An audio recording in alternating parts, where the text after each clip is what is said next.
Bonjour à tous. L'affaire Jeffrey Epstein. Quelle est la part de responsabilité de certains chefs d'État africains dans cette affaire? Je veux d'abord bénir le nom de Dieu pour la vie du président Donald Trump Jr. qui a systématiquement rompu avec les attitudes ou le comportement habituel des chefs d'État américains. Le système américain, comme nous le connaissons, était fondé à un certain moment sur la pensée progressiste à travers une mondialisation, une globalisation qui faisait qu'on assistait à la décadence et à la déconstruction des valeurs morales et culturelles traditionnelles. Mais Donald Trump lui revient aujourd'hui pour rediriger les États-Unis vers, je dirais, la vérité, vers le respect des droits de l'homme, vers le respect de la dignité de l'être humain. Il a donc déclassifié ce dossier qui contient des choses horribles. Pédocriminalité, pédosatanisme, cruauté, criminalité, trafic d'organes, trafic de drogue, blanchiment d'argent. Et nous comprenons ainsi que tous les enfants qui disparaissaient sur la planète, notamment en Afrique, tous ces enlèvements d'hommes qui étaient faits dans la zone des terroristes, les terroristes qui sont armés par qui nous ne connaissons pas, nous ne savons pas.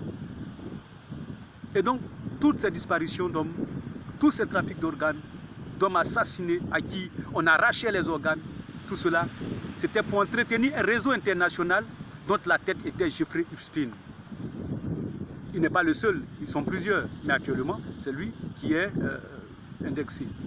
Bien qu'il soit mort, mais les dossiers qui sont déclassifiés, et on a déclassifié seulement que 10% pour le moment, contiennent des vérités horribles. Et selon ce que nous avons appris, certains chefs d'État, que nous connaissons bien les noms, nous voulons taire cela pour le moment parce que ce n'est pas nous qui avons commencé à déclassifier. Ceux qui ont déclassifié iront jusqu'au bout. Certains chefs d'État sont inclus dans cette affaire. Nous bénissons le nom de Dieu, nous remercions Donald Trump pour son engagement. Nous savons qu'il va prudemment, lentement, mais il va sûrement. Ceux qui se sont établis ici dans la dictature, ceux qui emprisonnent quand ils veulent, ceux qui emprisonnent comme ils veulent, ceux qui tuent quand ils veulent, ceux qui empoisonnent quand ils veulent, ceux qui enlèvent quand ils veulent, avec des encagoulés. Eh bien, si l'homme te parle que tu ne comprends pas, Dieu lui-même descend pour te parler. Parce que lorsque ce que Donald Trump vient de commencer, il ira jusqu'au bout. Et en allant jusqu'au bout, il ne fera exception de personne. Il y a des gens qui se croient malins, qui sont allés jusqu'à nommer leur belle-sœur, c'est-à-dire la sœur de son ex-épouse. Ils se sont arrangés pour qu'elle soit ambassadeur quelque part, je ne dis pas le nom du pays, pour que cette belle-sœur-là puisse protéger leur régime ou soit médiatrice entre leur régime et les États-Unis. Donald Trump est venu, il a rappelé tous les ambassadeurs des USA dans certains pays d'Afrique. Il sait pourquoi il le fait. C'est pour vous dire que dans cette affaire, personne n'échappera. Personne n'échappera à la rétribution, qui est pour moi une rétribution divine.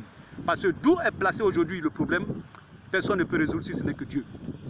Chers amis, bénissons Dieu, prions pour la vie du président Donald Trump et souhaitons qu'il aille jusqu'à la fin de cette affaire pour que ceux qui ont été auteurs et co-auteurs, ceux qui ont été collaborateurs, les chefs d'État africains qui ont été collaborateurs, qui sont devenus hautains, qui sont devenus orgueilleux parce qu'ils se croyaient intouchables, jusqu'à la fin de cette affaire, ils comprendront qu'ils sont aussi humains que nous. Je vous remercie.